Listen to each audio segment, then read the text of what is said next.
Amen. Bien-aimés, chers frères et sœurs, je vous salue tous dans le nom de notre précieux Seigneur et Sauveur Jésus-Christ. Notre sujet d'intérêt ce matin continue d'être la pratique de la sorcellerie à l'Église. Nous avons défini la sorcellerie comme la capacité que les démons ont de s'associer à l'esprit humain dans le but de détourner les autres êtres humains. L'esprit de sorcellerie s'emploie au travers des canaux, comme des pasteurs qui n'ont pas été établis par Dieu, ou ceux de manière générale qui s'appellent des hommes de Dieu que Dieu n'a jamais établis. L'esprit de sorcellerie s'emploie aussi au travers des fausses religions, des faux enseignements, et spécifiquement au travers de la femme Jézabel. Le but de cet esprit d'égarement, l'esprit de sorcellerie, c'est d'empêcher les gens de réussir dans leur vie et surtout de réussir dans la destinée que Dieu a préparée pour eux. Lorsque les gens sont emballés par l'esprit de sorcellerie, ils ne vont pas déployer tout le potentiel mental, spirituel, financier, physique avec lequel le Seigneur les a créés. Parce qu'ils ont été détournés, ils ont été éloignés de Dieu. L'esprit de sorcellerie se déploie particulièrement au travers de la femme dite de Jézabel. La femme Jézabel a un esprit de contrôle, un esprit d'égarement, un esprit de séduction, un esprit de manipulation. Elle manipule les personnes autour d'elle et elle peut aussi aller jusqu'à manipuler les hommes de Dieu. Bien-aimés chers frères et sœurs, dans ce temps de la fin, Satan utilise en particulier l'esprit de Jézabel à l'intérieur de l'Église à un rythme alarmant. Presque toutes les sœurs de l'Église ces derniers temps ont adopté les chemins de Jézabel. Elles ont adopté les chemins de Jézabel en imitant Jézabel dans son apparence physique. Elles se sont mis en accord avec l'esprit de Jézabel, non seulement dans leur apparence physique, mais aussi dans leur caractère profond. Les sœurs de l'Église, en ces derniers temps, ont adopté l'esprit de Jézabel qui est en particulier un esprit de rébellion, à la maison comme à l'Église. Jézabel est une femme rebelle. C'est une femme qui n'aime pas se soumettre. Et elle veut prendre des positions qui ne sont pas siennes, que ce soit à la maison, que ce soit à l'Église. La position d'être au-dessus, la position de diriger, la position de commander. Si quelqu'un s'appelle chrétien et y est avec son cœur, avec son âme, avec tout le sérieux que les gens devraient avoir lorsqu'ils disent qu'ils sont chrétiens, ces personnes doivent reconnaître que la seule autorité à laquelle nous devons adhérer de manière stricte, c'est la parole de Dieu. C'est la parole écrite de Dieu. Et pour avoir une compréhension assez élargie, assez profonde de la parole de Dieu, nous avons besoin d'être illuminés par l'Esprit de Dieu. C'est pourquoi nous devons ouvrir nos cœurs au Saint-Esprit de manière complète, de manière radicale, afin que l'Esprit de Dieu nous aide à discerner la vérité biblique, afin que l'Esprit de Dieu ouvre notre entendement à sa propre parole. Parce que le Saint-Esprit, c'est l'auteur et l'inspirateur de toute parole dans la Bible.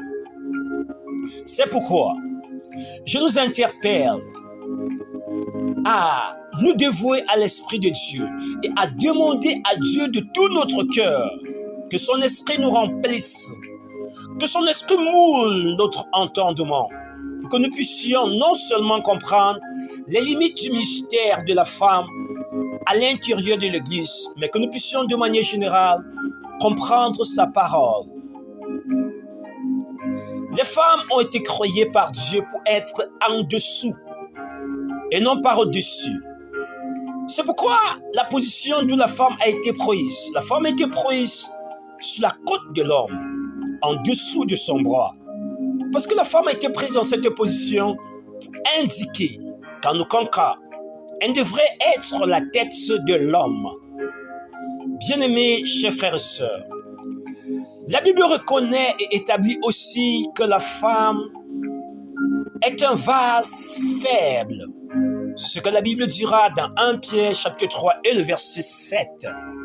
La Bible dit que la femme est un vase faible.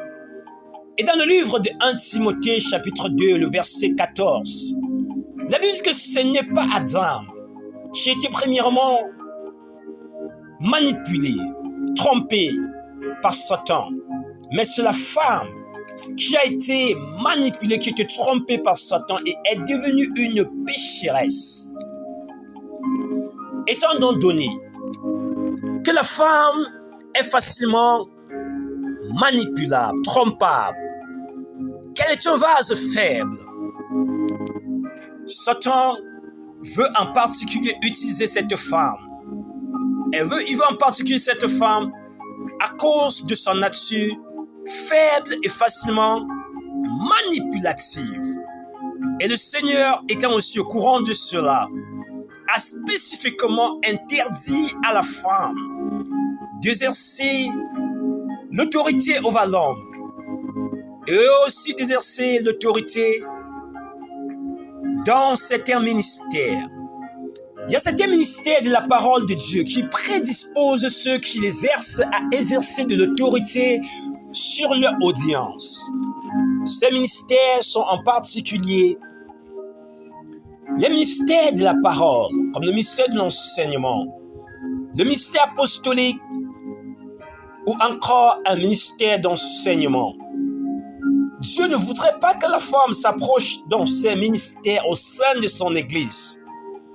En 1 Timothée chapitre 2, les versets 12 à 14, l'apôtre Paul écrivant dit ceci: « Je ne permets pas à la femme d'enseigner ou d'avoir l'autorité sur l'homme. » Parce que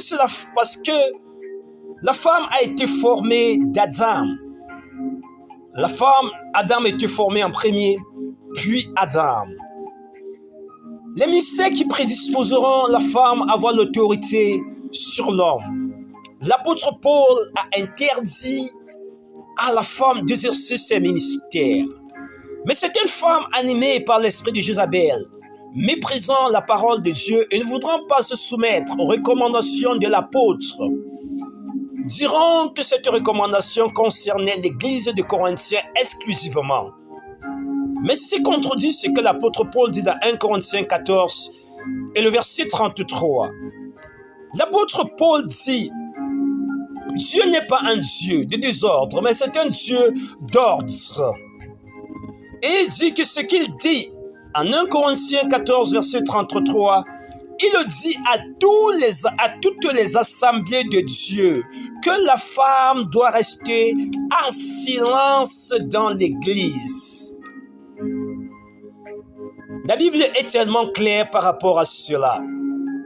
Et la parole de Dieu dit en 1 Corinthiens 14, versets 34 à 35, Jésus se répète au travers de l'apôtre Paul que la femme ne devrait pas parler à l'église, qu'elle devrait se taire, et que s'il y a quelque chose dont elle ne comprend pas et dont elle veut s'en enquérir, qu'elle demande cela à leur mari à la maison. Bien-aimés chers frères et sœurs, si quelqu'un dit qu'il a l'Esprit de Dieu, il doit reconnaître que ce que l'apôtre Paul a dit ne vient pas de lui-même, mais que l'apôtre Paul l'a dit parce que le Seigneur l'a instruit de le dire. Dans le livre de 1 Corinthiens, chapitre 14, versets 37 à 38, l'apôtre Paul écrit ceci: « Si quelqu'un pense qu'il est un prophète, ou qu'il pense qu'il a un autre don de l'Esprit de Dieu, que cette personne reconnaisse que ce que j'ai écrit vient du Seigneur, est un commandement du Seigneur. Mais si quelqu'un décide d'ignorer cela, qu'il l'ignore.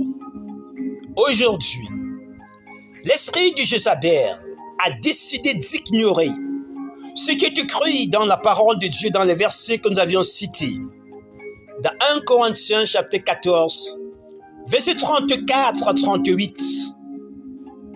Ce qui est écrit dans 1 Corinthiens chapitre 11, verset 3 à 12. Ce qui est aussi écrit dans 1 Timothée chapitre 2, verset 11 à 15.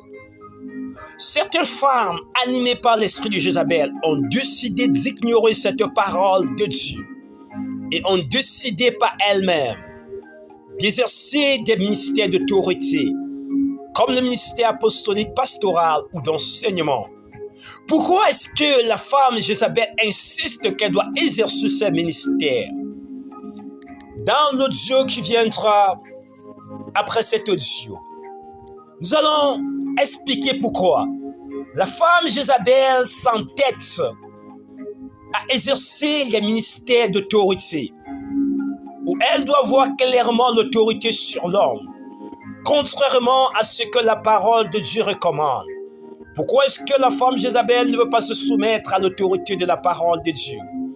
Il y a des raisons spécifiques pour lesquelles Jézabel refuse de se soumettre à la parole de Dieu, refuse de ne pas assumer les ministères comme pastoral, apostolique ou d'enseignement.